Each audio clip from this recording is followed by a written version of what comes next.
एक बार एक गोरखपुर नाम का गांव था। उस गांव के पास एक जंगल था जिसके पास एक चुड़ैल रहती थी। वो बहुत ही डरावनी थी। वो चुड़ैल हर रात 3 बजे गांव वालों को दिखाई देती थी।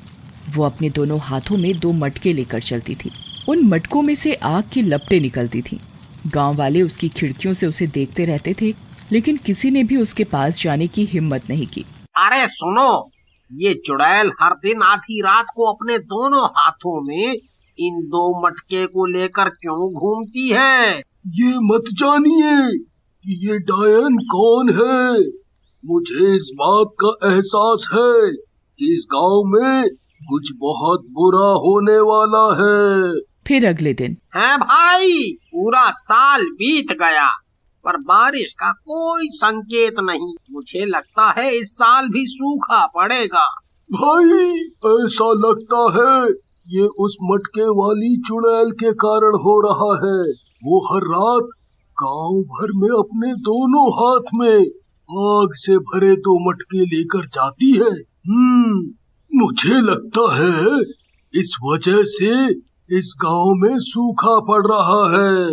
आप सही हैं भाई, पता नहीं कब हम इस चुड़ैल से छुटकारा पाएंगे। चलिए भाई, देर हो रही है। फिर वो दोनों गांव वाले कुएं से पानी लाने के लिए लालची व्यापारी के घर जाते हैं। जो भी गांव वाला देरी से आता है उसे बड़ी लाइन में खड़ा होना पड़ता था।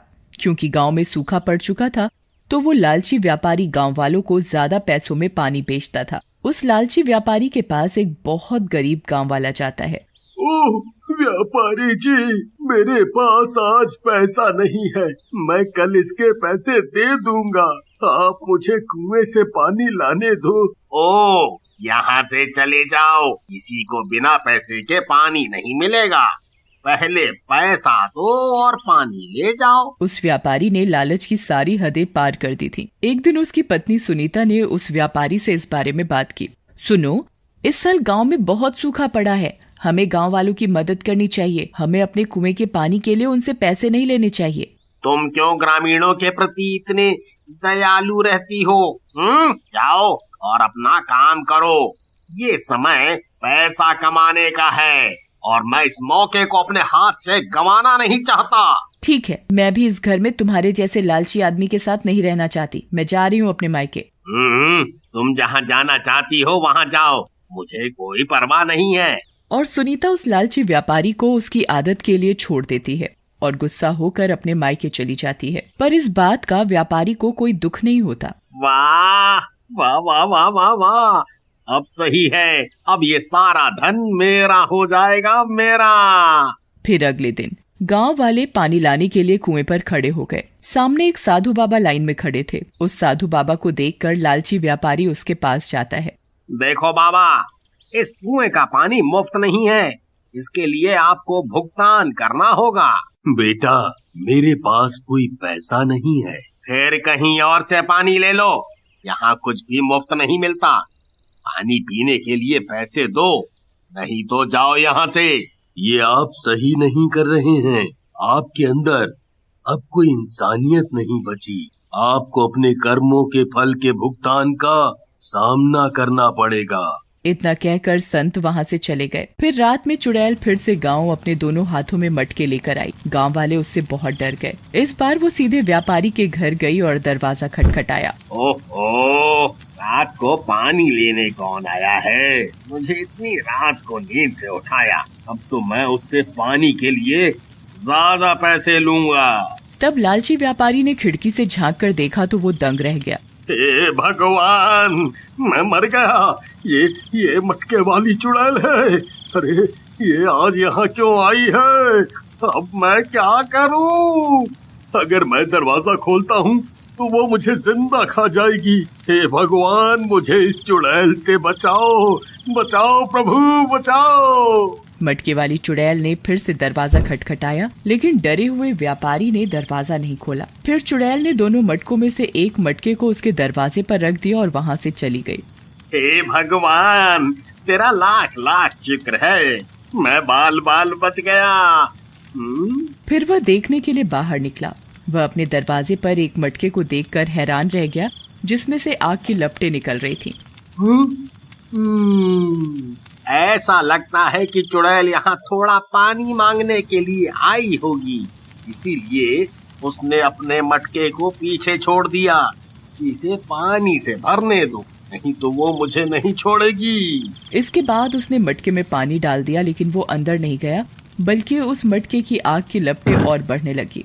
ओह, ये क्या हो रहा है? पानी ने मटके की आग नहीं बुझाई और ऊपर से आग की लपटें और बढ़ गई हैं। वो लालची व्यापारी और परेशान हो गया। फिर अगले दिन सुबह वो मदद के लिए सीधे उस साधु की झोपड़ी में गया, जिस साधु को उसने पानी पिलाने से इनकार कर दिया था। वो बहुत डरा हुआ था, ये सोचकर कि पता नहीं अब वो साधु मुझे माफ करेगा या नहीं, या मेरी मदद करेगा भी या नहीं। साधु बाबा, मुझे माफ कर दो। मैंने तुम्हें उस दिन पानी लाने नहीं दिया था। मुझे उस दिन के बाद खुद पर बहुत शर्म आई बाबा। बाबा, मेरे घर में एक मटके वाली चुड़ैल अपना एक मटका मेरे घर के बाहर रख गई है, जिसमें से आग की लपटें निकल रही हैं।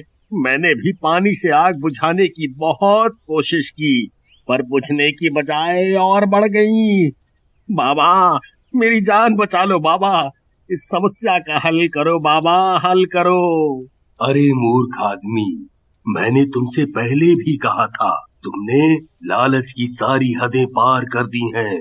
अब तुम्हारे अंदर इंसानियत नहीं बची है, इसलिए चुड़ैल ने तुझे भूत लोक का मुखिया चुना है और उसने तुझे एक बुलावे के रूप में वो मटका दिया है। अच्छा बाबा। बाबा, अब ये बताइए कि अब मैं क्या करूं? मैं चुड़ैलों की दुनिया का मुखिया नहीं बनना चाहता। कोई तो उपाय बताओ बाबा, इस मुसीबत से बाहर निकालो। अब तुझे उस चुड़ैल से कोई नहीं बचा सकता। लालची व्यापारी उदास होकर अपने घर की ओर चल देता है। फिर अगली रात को वो लालची व्यापारी बहुत डरा हुआ होता है। उसके दिमाग में बस वो मटके वाली चुड़ैल चलती रहती है। हे भगवान, रात के 3 बज गए हैं। पक्का वो चुड़ैल फिर मेरे घर के बाहर आएगी। लालची व्यापारी को फिर से डरावनी आवाजें आने लगती हैं। हे भगवान, लगता है ये मटके वाली चुड़ैल फिर से आ गई है। अरे बचा लो प्रभु, बचा लो। तब चुड़ैल अपने एक हाथ में एक मटका लिए हुए आ रही होती है। हे भगवान, ये मटके वाली चुड़ैल आज फिर अपने एक हाथ में एक मटका लेकर आ रही है। तब डायन ने दरवाजे पर एक और मटका रख दिया और वहां से चली गई। अरे राम, उसने यहाँ एक और मटका रख दिया है। हे भगवान, अब मैं क्या करूं? अगले दिन पूरे गांव में व्यापारी के घर में मटके वाली चुड़ैल की बात चल रही थी। अरे भाई, तुम्हें पता है कि चुड़ैल व्यापारी के घर पर 2 मटके छोड़ गई है। हाँ भाई, मैंने सुना है और जाके देखा भी है। वहाँ कुएं के पास 2 मटके पड़े थे। कोई ग्रामीण 2 दिनों से पानी लेने नहीं आ रहा है। अब मैं क्या करूं? कैसे कमाऊं पैसे? इस चुड़ैल ने मेरे व्यवसाय को नष्ट कर दिया है। उसने फिर से मटके की आग को शांत करने की कोशिश की, लेकिन आग की लपटें और बढ़ गईं। हाय, मैं मर गया। ये आग और भी बढ़ गई। अब क्या करें? क्या करें? फिर रात को घबराया व्यापारी खिड़की से बाहर देख रहा था और उसने चुड़ैल को आते देखा। फिर अगले दिन उसकी पत्नी सुनीता चुड़ैल के बारे में जानकर वापस आ गई। सुनीता, तुम इतनी अच्छी हो कि तुम वापस आ गई। मैं एक बड़ी समस्या में फंस चुका हूँ। वो चुड़ैल मेरा पीछा कर रही है। मुझे क्या करना चाहिए? मुझे कुछ समझ नहीं आ रहा। मैंने तुमसे पहले ही कहा था कि तुमने अपनी सारी हदें पार कर दी हैं। ये तो होना ही था। लेकिन मैं अब सही रास्ते पर आना चाहता हूँ। कुछ हल बताओ कि मुझे अब क्या करना चाहिए।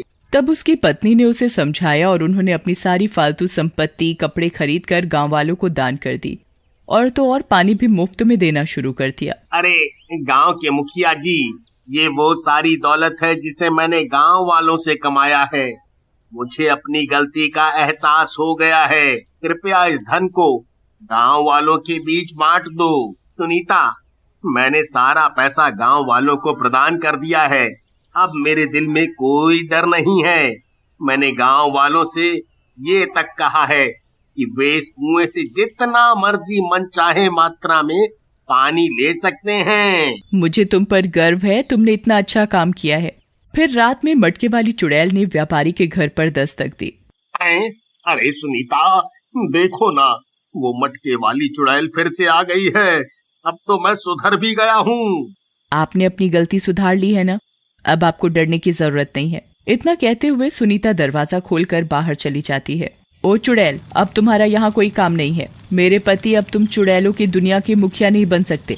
अब तुम कहीं और जाओ और किसी दूसरे बुरे व्यक्ति की खोज करो। तब चुड़ैल अपने दोनों मटकों को अपने दोनों हाथों में लेती है और अंधेरे में कहीं गायब हो जाती है। तब गांव मटके वाली चुड़ैल के कब्जे से हमेशा के लिए बाहर हो जाता है।